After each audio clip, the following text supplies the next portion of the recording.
It's so good to see you again, Herb. It's been Good to be with you, John. Thank you for the invitation. thank you so much for being here. And you just turned 97, right? Not too long ago Yes, the 24th. of November. Yes. Yeah. Wow. So how did you first learn of Edgar Cayce?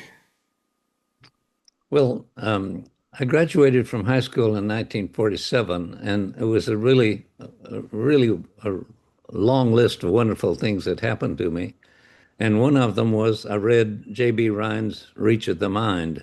I was I was interested in science and religion, and the Reach of the Mind, his research on parapsychology, to me showed the spiritual nature that we have, and to me it connected science and religion. Now, not all parapsychologists see it that way, but that's the way it affected me. So I started trying to read everything I could find on psychical research, and of course, you wind up finding Cayce along the way. So about 1952, maybe 53, I read There's a River, and then was able that same year to visit Virginia Beach, and I've been 100% ever since. That's just been the main thing of my life. If you if you talk with me 5 minutes, I'll have done a Casey quote. Well, we will hold you to that. Okay. Now, you went to Virginia Beach and you actually stayed at the Cayce house too, right? I did. I was stationed about 70 miles south, and I got a temporary duty assignment that was right in the Virginia Beach area. And so I stayed at the old Casey home. I think it was 3 weeks. And of course, every night after I got back from the military, I talked with people and I spent a lot of time in the library. When I later went was sent to Japan, I took a stack of Casey material about 3 or 4 inches high, including an early discussion on the Revelation. So I've been studying the Revelation interpretation for what, 70 years or something. Yeah, so for those of us who are younger, how was it like for you to be in the 1950s, just 7 years after Edgar died, to be at the Casey house? Well, mainly the people that were there, there weren't any guests or anything that I got acquainted with. The people that were there are people who had gotten Casey readings. So, especially met and was close to May Gimbert Sinclair. She and I hit it off, and we had um, we had lunch together while I was there, and then later when I was on the staff, May and I had lunch every day for years, and she was in readings research, and she would bring 6 or 8, 10 pages from the readings, yellow highlighted, and during the time we would talk about the readings. So I had week after week study with her about the readings that she had found and gotten interested in. So that in itself was rich education. Now, which are your own favorite books? I imagine you've read a lot of books. Which one is your favorite Casey book and why is that the case? Well, I think the most wonderful one is the Edgar Cayce Companion, and I'm actually reading that now. Reading it through for several. I've read it cover to cover several times, but it is so rich. I wish I knew the guy who compiled it. I think he's a Canadian, but the Edgar Cayce Companion is a gold mine. I can study the readings on the computer, but I really have to have a book in my hands, and this one enriches me always. You're an accomplished author yourself. Oh, I want to tell you about that. The Psychology of the Soul is out in a second edition, and this is relatively new. Dreams, the Light of the Night, and they're both available through Amazon right now. The main book was the Edgar Cayce Primer. I'd gotten permission to write a monthly lesson, and so for 3 years, 36 issues of Covenant came out, and 27 of those, Dick Abrams took 27 of those and put it in the Edgar Cayce Primer. So I tell everyone if you've read There's a River, the next book is the Edgar Cayce Primer. And what inspired you to write your latest book, Dreams, the Light of Night? Well, I told you I graduated in 1947, and had 3 months there afterwards to read. And one of the books I read was Sigmund Freud's General Introduction to Psychoanalysis. And half of the book is about dream interpretation. And I just stayed with that part. When I was at Stanford as an undergraduate, I wrote a term paper on children's dreams. And then when I got to the beach full time, I had already had that summer studying dream.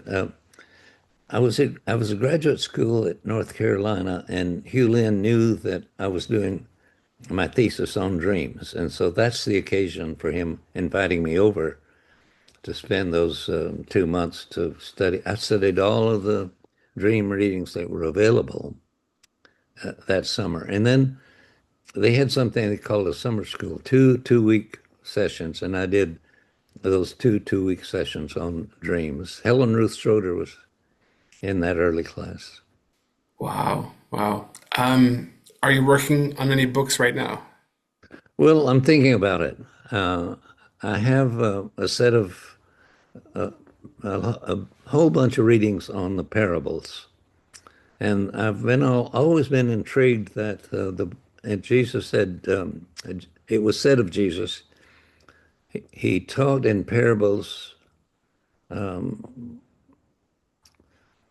with meanings not known from the foundation of the world or something. I have wondered if, and I haven't studied the Cayce readings yet on parables, but when I study them, then I will have a sense of whether I think there's a book there. But that would be my next one. Nice, nice. Um, and what inspired you? You showed the psychology of the soul. What inspired you to write the psychology of the soul?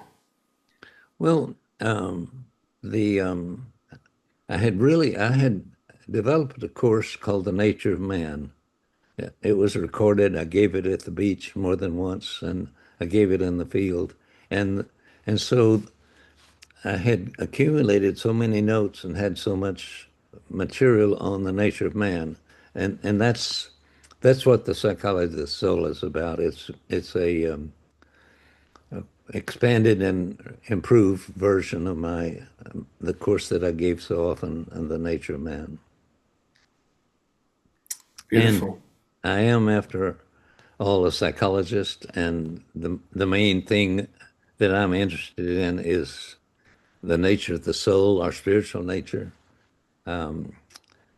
Casey says soul development should take precedence over everything, and so I think a psychology of the soul is.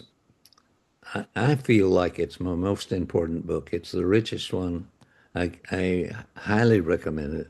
And the ending couple of chapters on Casey and the Secret of the Golden Flower are absolute requirements for our continuing our incarnations or discontinuing, as the case may be. So, what do you think the nature of the soul is?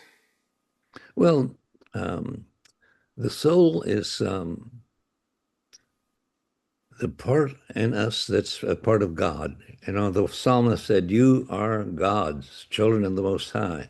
And in my prayers, I say, "Thank you, Father, for being my Father. I'm your child." So the um, the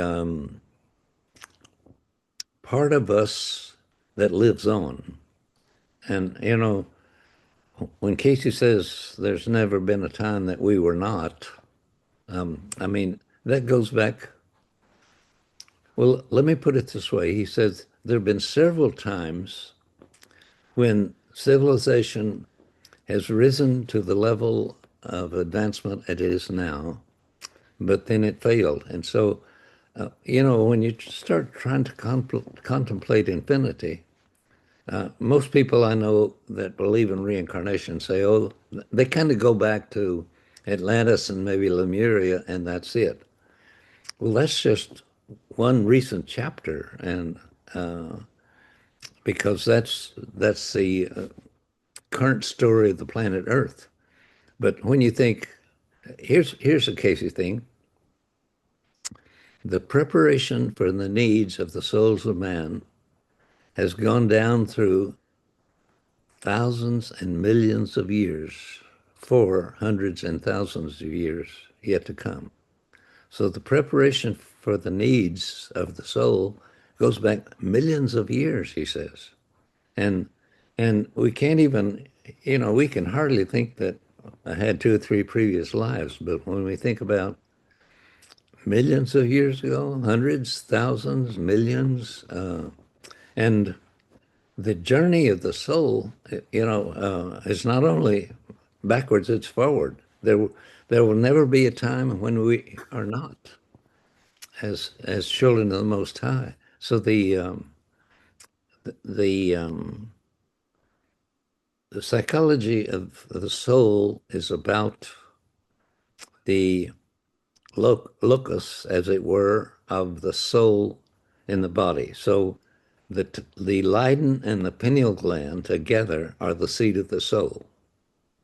But when we're born, the consciousness is just pretty much self with the Leiden and not so much integrated with the pineal, which is the Christ center. So that's what's so important about the psychology of the soul.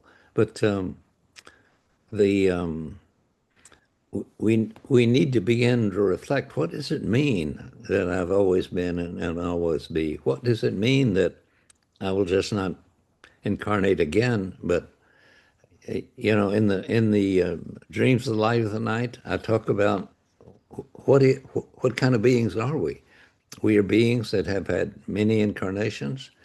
We're beings that have sojourns on other planets, in this system, and the sun, and the moon, and then other constellations. Casey speaks of people from the Pleiades or people from Orion. So he says there is soul entrapment throughout the universe. Well, the universe as we know it may just, skip a bunch of places and we may find another universe. He does use of the word plural, universes. So it's just, I mean, to begin to reflect on the vastness and the complexity and the length of time that we have to deal with. It's time we take ourselves in hand and say, wait a minute, what kind of being do I want to be? What do I want to be eventually? What do I want to be in my next incarnation or the next 10? And so uh, now is the time to prepare for what you want to be, not just when you get older like I am, but when you get on the other side and come back and get on the other side again. And so the study of the self is the study of the soul, and that's imperative study for us. If we don't do it in this incarnation, we'll have to some. It's a course that has to be taken, and the sooner we take it, the less pain we'll cause ourselves and others. Yeah, you were talking about that the soul has always been that we have always been. What are your thoughts about the moment of creation of the souls? I do believe there is a beginning, but I was reflecting on that. I think just today or maybe last night, I was thinking, um, God. God has, we say he is forever, but that God may be experiencing himself now in that way. But before creation, there may have been another time when God or the gods or something, and so we we mustn't put any limits on the way in which we reflect on our nature and as children of God, as God beings and participants in the eternities. Cayce uses these plurals, the eternities and the universes. And why do you think there's so much soul entrapment in the universe? Well, the Cayce uses just one word, self. And when the souls were created, most immediately made, we had free will. That's the main thing that God gave us for development. And Cayce says from the outset there were those that chose to do other than God's will. We have in the Old Testament, who is it? The bad angel. Satan. Yeah, see, he's that's a soul that from the moment he was created as an individual with self-will, he chose to do what he wanted to do and not inquiring in what would God have me do. So the that's where most of us are. We used our free will to do other than, and that's why, if you want to have a decent life, every decision, and I've preached this for decades, but I haven't practiced that. I don't always stop and say, wait a minute, what would the Lord have me do here? And and if we want to stay out of trouble and have a rich and happy life, we need to ask at every point, not my will, but thine, O Lord, what would you have me do? To change the subject a little bit, you went to Arizona and you founded the Logo Center. Tell Yes. us a little bit about the Logo Center. Well, I left Virginia Beach. I didn't leave my interest in the work of Virginia Beach, but I left because there were a couple of circumstances I didn't want to spend the rest of my life with. And at that very time, the McGarrys, Bill and Gladys McGarry, had developed an A.R.E clinic out here in Phoenix. And Anne, who became my wife, was a psychic, and she gave readings for those people that came into, like Gladys conducted the Temple Beautiful work, and everyone that came got a reading from Anne. So um, every January, the clinic out here had a convention. Once the 400 people, 200 of them were MDs. So I would come out from Virginia Beach, and I always gave a talk at that conference, and Anne was on that team, and so I met her, and we connected. And when when I needed to leave Virginia Beach, she was there with a job. I couldn't just leave Virginia Beach. I knew I had to, but I came out not only with a new bride, but with a job. And and so I became the president of one of the organizations that she was working on. And because she had traveled some and lectured, and I had traveled and lectured, as soon as we opened our doors for our first study group, we had 30 people, and it began to grow. And so what I was really interested in is that people who wanted to make donations could have a tax exempt thing. To do that, we had to be an incorporated church. And Lester Babcock, who was a handyman back at the beach, he was making appliances, and the FDA or whoever it was came in and took all of his stuff. And he had the idea, if I make myself a church, then I could say this is part of my religion. So that's one of the reasons that we named it. So it's a big, long, complicated name, but there are reasons for everything. The Logos World University Church, and Logos is the word that's the Christ. The Logos Center is the Christ Center, and World University meant that it was not beginner's work. We were going to do advanced work of a university level, and include studies of the other religions of the world. And so there's the World University, and then the church was to make it a tax exempt organization for our donors. The It's about the time that I had meditated on it and got the name Logos to be used. About that time, one Sunday afternoon, the doorbell rang, and the man says, "I'm a pastor of the little church down here on Thunderbird. I see more cars parked around you on Thursday night, on Tuesday nights than I have on Sunday mornings. Are you interested in buying a church?" And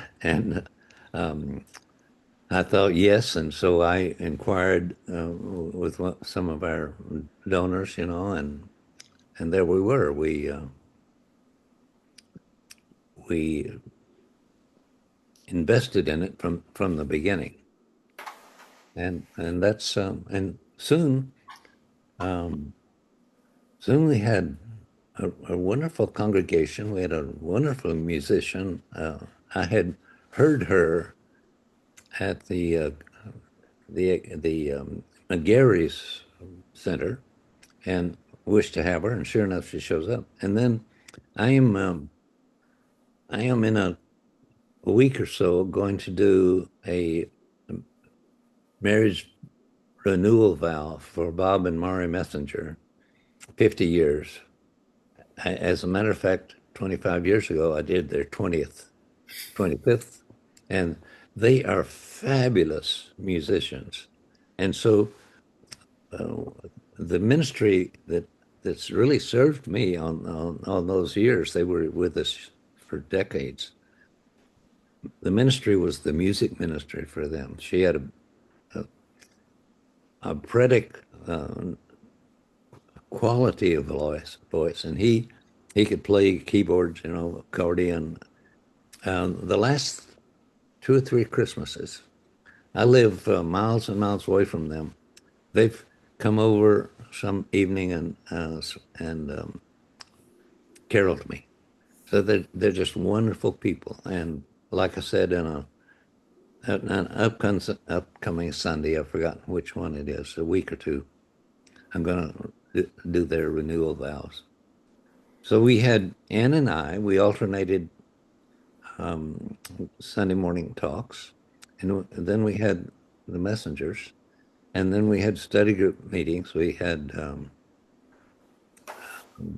a kind of Sunday school before Sunday morning, and on Wednesday nights we had some kind of like group activity. So we were just really. Anne got some guidance. She was an amazing psychic. She got some guidance that we were to lead 7 spiritual pilgrimages out of the country. So we had Logos people around the country, and we always recruited. We went from 22 or 24 to 80, no, pardon me, 70. We needed 70 full passengers to have our own boat on the Nile when we visited Egypt. So on these spiritual pilgrimages, we meditated together, we worked on dream interpretation together, we'd work on past lives and then just the fellowship. So that was one of the highlights of our experience. Beautiful, beautiful. You talked a little bit about your Anne Puryear. Hmm. Now, can you describe the millennial recordings and a couple of the most special highlights you remember from them? Yes. The what all of us are concerned about with the Cayce material is most of the material, nearly all of it. There are very few exceptions, like the World Affairs readings, but nearly all of it is individual readings. And I felt that I had hoped in Casey that there would be a reading about reincarnation, a reading about dreams, a reading about meditation, and so um, we just came out with 24 ideas and did a full reading on that. John Schroeder recorded all of those, and so we called them the Millennium Tapes, and then when they got to CDs, they were the Millennium Readings. And I think we called them that because we were approaching the turn of the century, and we were kind of looking forward to the future. And those were for moving from 1900s to the 2000s, and that's where the name came from. I see. I see. You're 97 years old now. If you could go back into time and talk to young Herb Puryear and give him some advice to ponder as he went through life, what would it be? Well, um, work harder at what you've committed yourself to. You know, I could have done more if I'd had more energy and determination, and so that's why I'm still trying to do something. This book, by the way, Dreams of the Light of the Night. One of the reasons I'm so fond of it is uh, I, I did a workshop on dreams, and at the end of the workshop, Anne gave a reading on dreams. So this has a full Anne Puryear reading at the end. And here's an example. I told people for years, Casey says, nothing of importance happens to you that's not foreshadowed in a dream. And then I came across a reading that says nothing happens to us that's not foreshadowed in a dream. And then, although I had heard this reading and forgotten about it, but she says nothing happens to us that's not foreshadowed in a dream. So that's, um, uh, I should have written 10 books on dreams, but finally got this one out. But a major thrust of my work as a psychologist and as a student of Casey is dream work. You're 97 years old. Um, what's your secret? Well, um, I never, I never drank or smoked. I, um, I never did any sports that would get my knees injured or something like that. I was swimming and hiking and backpacking, but always active, but with healthy things, so to speak. And always loved being out of doors. And um, the diet, is never really a problem for me. I liked things that were recommended in the readings. I liked salads. I tried to stay away from fried foods, and so the main thing is to be a meditator. The readings say keep the pineal gland active, and you'll never grow old. So that doesn't mean that you can neglect your body. But the idea is the pineal gland is what enables the organs to reproduce themselves. So if you keep active and have a moderate diet, and like the previous speaker said, some of those things, like getting enough rest and relaxation and meditation, um, if you do just moderately well and are a meditator, the idea is active. So this morning I live in Fountain Hills, and there's a hill that goes up to Carmel Street, and there's a mountain in Israel that is spiritually important, Mount Carmel. And so go out, I'm just going uphill and I'm climbing Mount Carmel. So, so um, I I was a guard for 4 years, and in that process came across barbells, and I worked out with barbells for many years, and I still have some dumbbells outside by the pool, and after I climb Mount Carmel, I go out and do some dumbbell exercises. I'm I'm not trying to get stronger or in physical condition. I just want to keep all the joints working. And how do you keep the mind working? Oh, well, um, hardly a day passes that I don't read something both from the Bible and from the Edgar Cayce Companion. And I have a good friend. I'm first person I met when I came out here 42 years ago, and immediately he started coming in as for me to counsel with him about dreams. He still relates dreams to me, and he's 20 years younger. He takes really good care of me. But the main thing is um,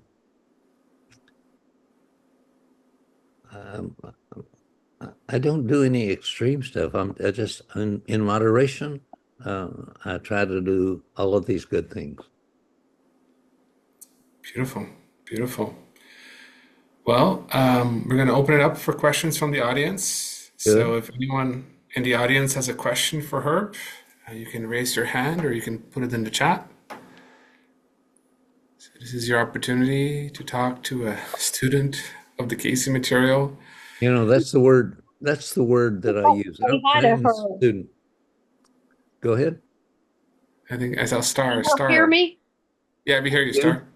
Yeah, I'm just trying to say hi to her. And I went to Hello. Arizona and spent time with him. Oh, Star, you texted me and said you were going to be in on this program, and I didn't know if you even knew how to get here. Um, Star is I met 3 or 4 months ago, and she is an amazing psychic herself, and so I just was really interested in her and her work and her psychic work, and she's also an artist. She's just come back from doing a mural in New York City. Um, I'm glad you made it, sir. Yeah, yeah, so good to see you. And I got your card. Oh, good. Good. There's a question in the chat. What is your greatest revelation from studying the revelation?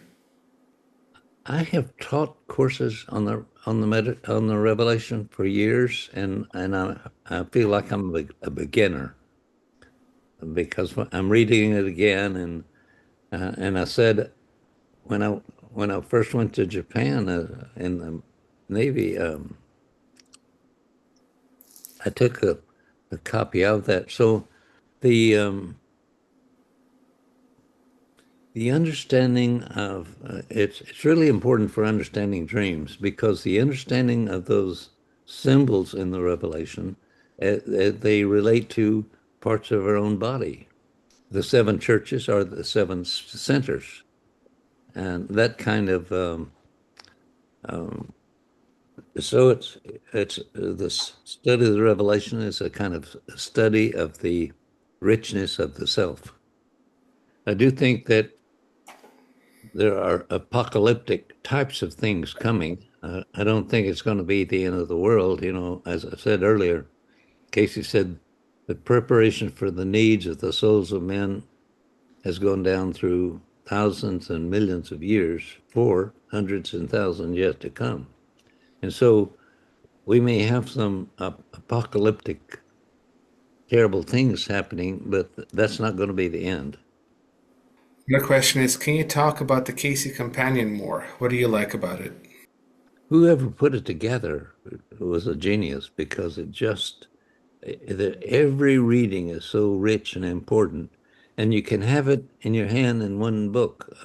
I don't, I don't know if there are other books like that that just are verbatim readings only, and and so I'm not interested in reading about Cayce. I'm interested in reading Cayce, and that's it is so handy and it's so well done, and you never tire of it. A question about millennial tapes. Are they Yes. available and in what form? You know, I've been out here at Fountain Hills for 9 years, and we have not um, kept up our duplicating equipment and so on. I have a set in CD, but I don't have marketable a number, to make them available. Okay, maybe someone can help you with that. Yeah, good. I, um, you see, like these books, I don't have any marketing outlet. I don't have a source like A.R.E. as an organization doesn't announce or promote my work. If there were an organization of or a mailing list even of some considerable size, then I would be really delightful. I would like to make the Millennium readings more available, but right now I don't do it because I don't have a marketing project. Got you.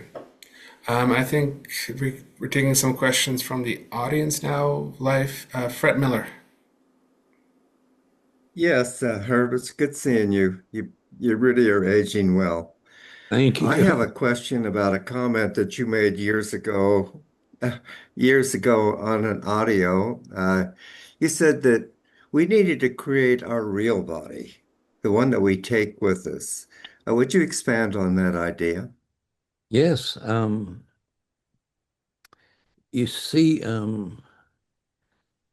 Casey says that the physical body has a capability of becoming, um, we use the word resurrection. The physical body has the capability of becoming, as it were, eternal. There's a there's a reading that says there's some souls who've never died, and so Right.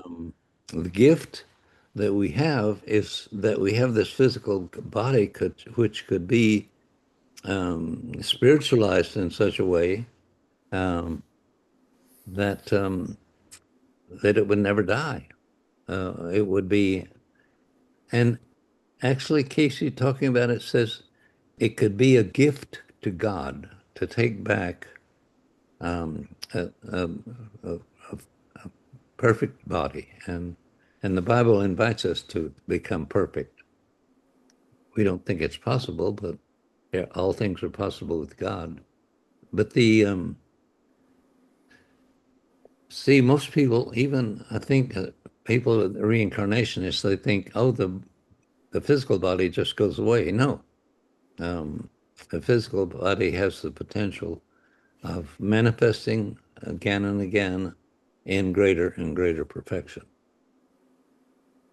I'd just like to add one thing to what you said.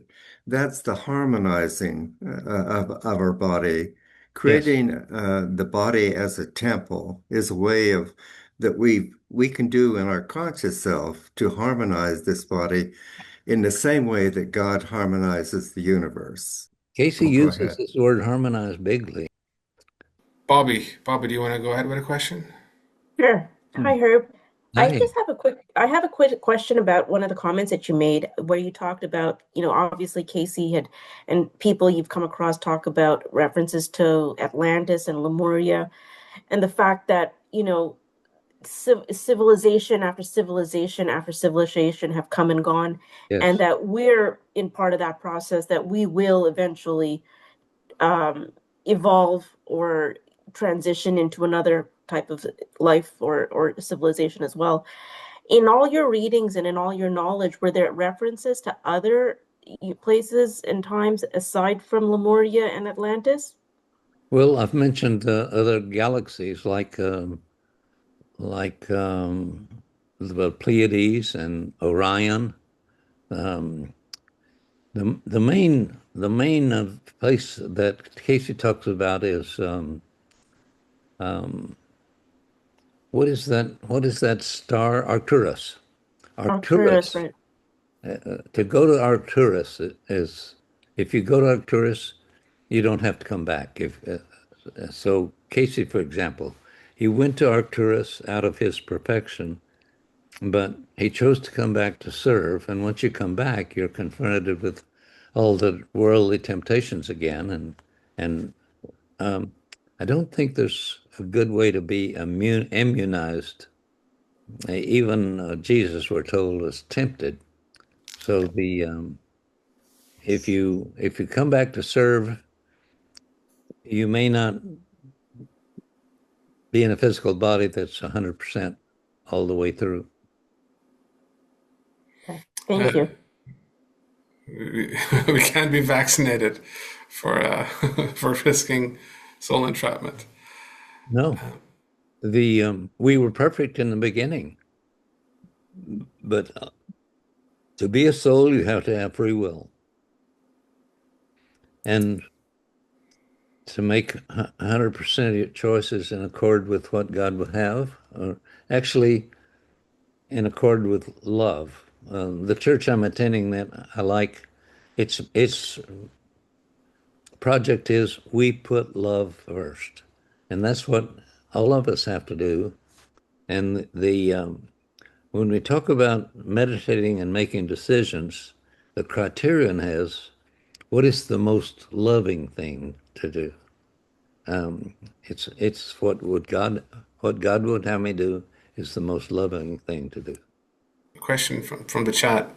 Do you believe that when we fully embody the Christ consciousness, there is no disharmony or no disease in the body? Yes, yes. The goal that we have on while we're here on the planet Earth, physical, mental, spiritual. Case is so big on that. 3 dimensions. We're in a 3 dimensional consciousness. And those 3 dimensions are represented in us as physical, mental, spiritual. So we need a physical perfection, a mental perfection. Mind is a builder, and thoughts are things. You know, I mentioned my friend Bill Roberts. He's the president of the Tiller Foundation, and William Tiller was a Stanford um, physicist. He he built a device. I don't know what it was. I haven't seen it, but there's a device, and their group of meditators meditate and implant intention in that device. And for example, um, they can both raise or lower the pH in a room. And so they meditate and they say, let this lower the pH in whatever room it's taken. And so, but I mean, that's just a very poor example. Um, they have broadcasting of intention. People can enroll in that, but the important thing I want to make is that intention is a thing. You know, sometimes we pray over our food or put a hand out over the food. If the intention can actually move from our hands into the food, and Tiller's research demonstrates that our intentions can have a measurable effect on physical objects. And so when we bless our food, we need to we need to really have in mind what that intention is. But for Casey, it's almost as though a definition of spirit or spiritual is intention. What is the intention? What is the purpose? What is the intended outcome? And so the big question is not what you do, but why you do it. And you know, you can do the right thing for the wrong reason. And if the intention is not spiritual, then you can do the right thing, but it won't have the.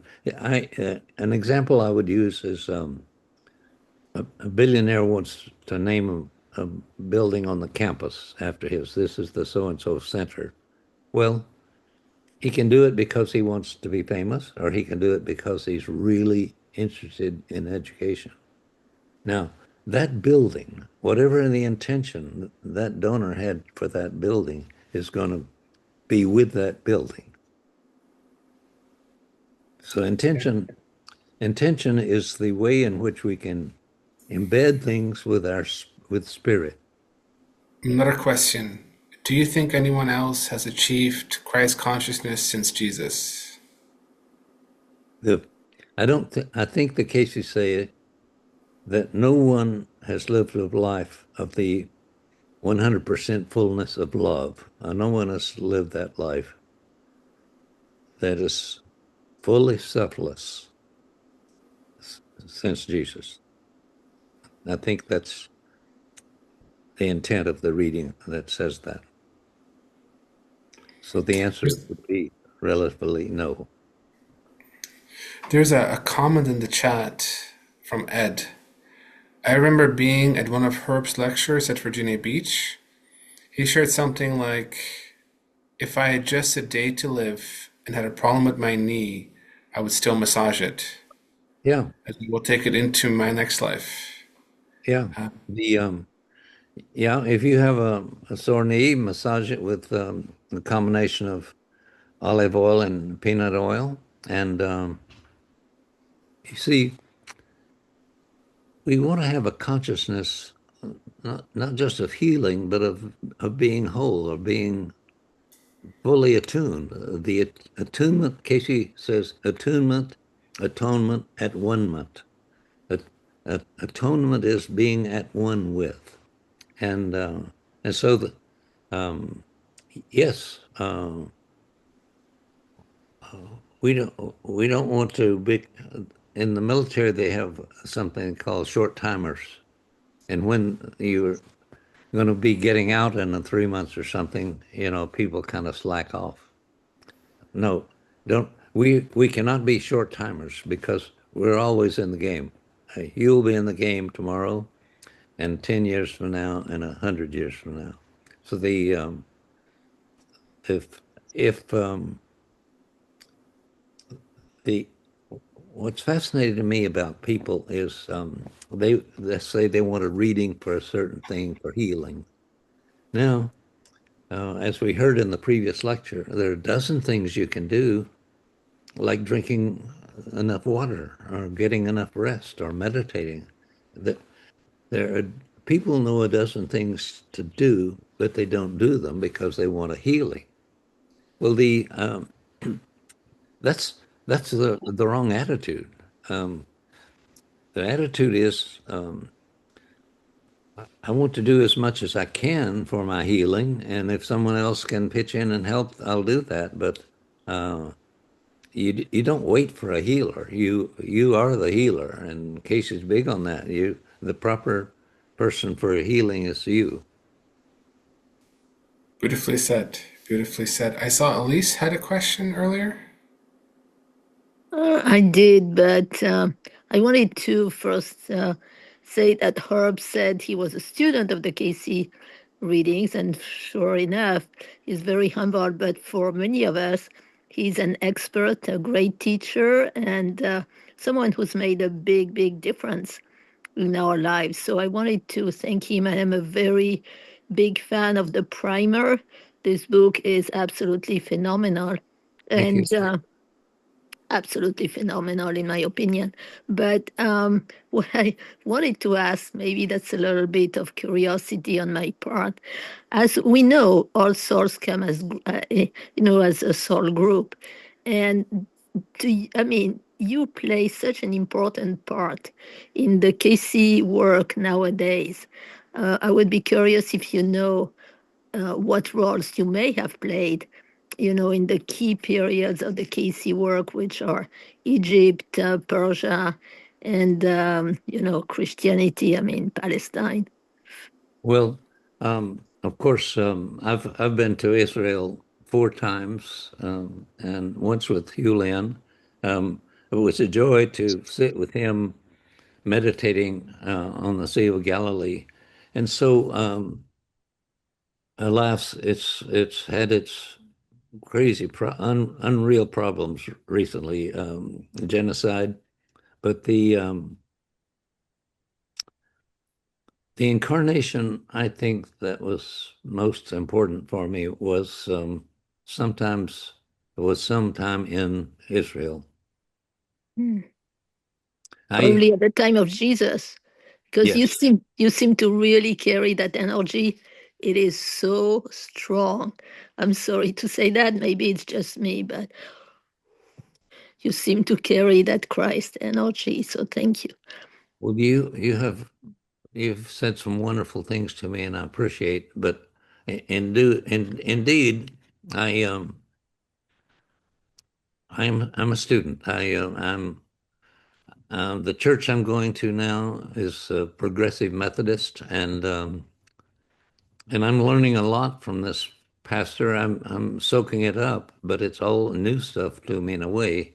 But the course that I've been attending there on Thursday nights is called Saving Jesus, and and so their perspectives on Jesus are so new and different to me. I'm not saying I agree with them all, but I'm learning to rethink that whole Jesus story.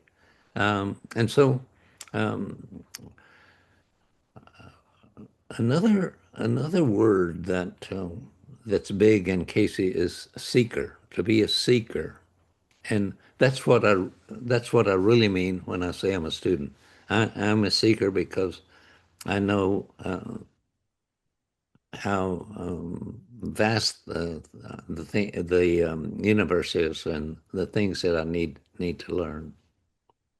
Yeah, thank you. I've been wondering if the people who've had the chance, the opportunity to walk with Jesus at that time, don't carry a special energy that is within them and that comes out of them. Like Ruth Lenoir and, people like that, they have such a, I mean, maybe Star would be able to answer that question, but anyway, Yes, thank you. she is. The the readings do highlight certain people who got readings who are of exceptional spirituality. Jeff has a question. You were talking about intentions and that they could affect physical objects. I was wondering what you thought about the idea of uh, good intentions being related to spiritual ideals, and that those spiritual ideals, as we project them out from us, can perhaps raise the vibration of people and even objects, and that we bring a higher energy into the earth by our positive good intentions. Absolutely, you've said it better. You see, um,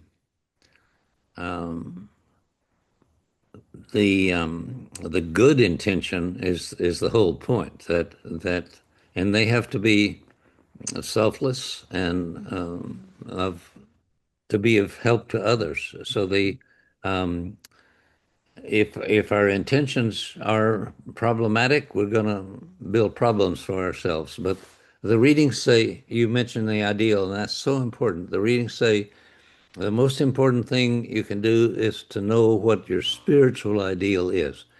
And the spiritual ideal to me means your spiritual intention. Yeah. Thank you.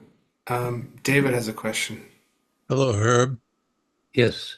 Hi, Jeffrey has actually hit the very thing I was going to ask too about Mhm. ideals because, and knowing you over the years, setting ideals has been one of the topics you've addressed many times.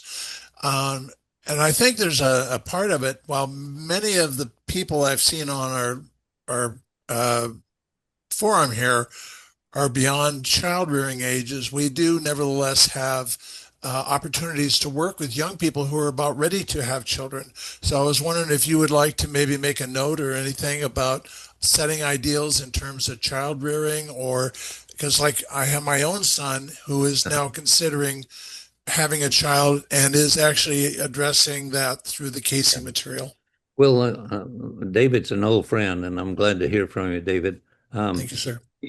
I think I told you, but recently Venture Inward has published an article I wrote um, entitled um, Expecting to be Expecting. And I have a granddaughter that was planning, to have a child. And by the way, she's 4 now and she's delightful. But the readings say that the shared ideal at the moment the man and the woman can come together, that moment of conception,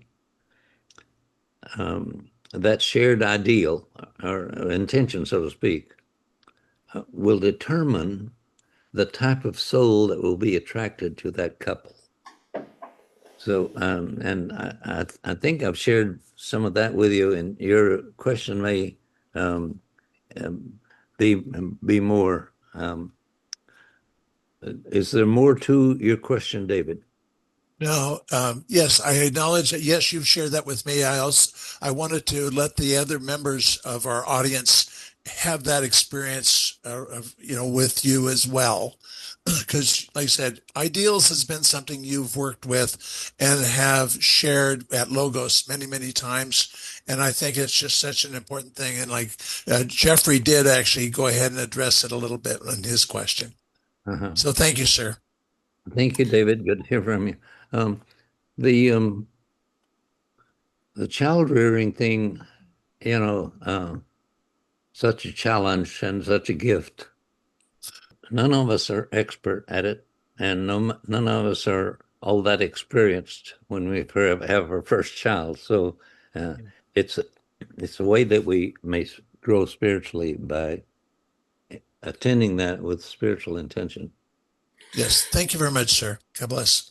Yeah, we're getting at 9 o'clock. We'll take one more question from Nancy. Go ahead. I just wanted to say hello, Herb, Hello. um, and how much we love you. And of course, everybody knows at 97 that Herb is a walking encyclopedia.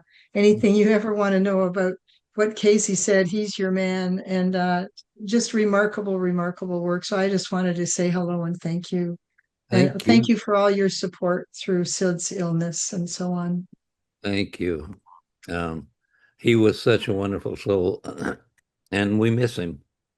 Yeah. Sydney And as we Sydney Kirkpatrick, Ann and I opened a new building center in 2002, and he was our guest speaker. He's just Sydney and Nancy that we're talking with are wonderful souls. And likewise, Herb, I hope we have another good 20 years with you. Oh, thank you. You know, Casey says you can live as long as you want to if you keep your pineal gland active. Frankly, I don't want to live any longer than I can be of help and service. I need to have a purpose if I want to Of course. hang around on the earth plane. And Right. and that's the main thing I'm working on. If I'm going to live longer, I need to be of some help.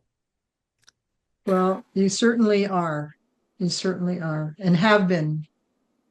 Well, you guys have been too, and I think everyone that we've talked to this evening is on the spiritual path in a special way, and I'm just delighted to hear from every one of you and share your questions and I appreciate your appreciation of my work. Sure. Love you, Herb. I love you Love you. back. Love all Love of you. you. Thank you. Love Thank is you. the way. Love is the answer. We put love first. Thank you. And thanks, John, for the opportunity to share with your friends. Thanks for being here, Herb.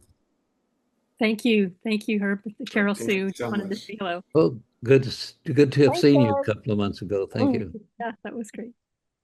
Thank you so much, Herb. Thank you. That was fantastic. Thank you, John.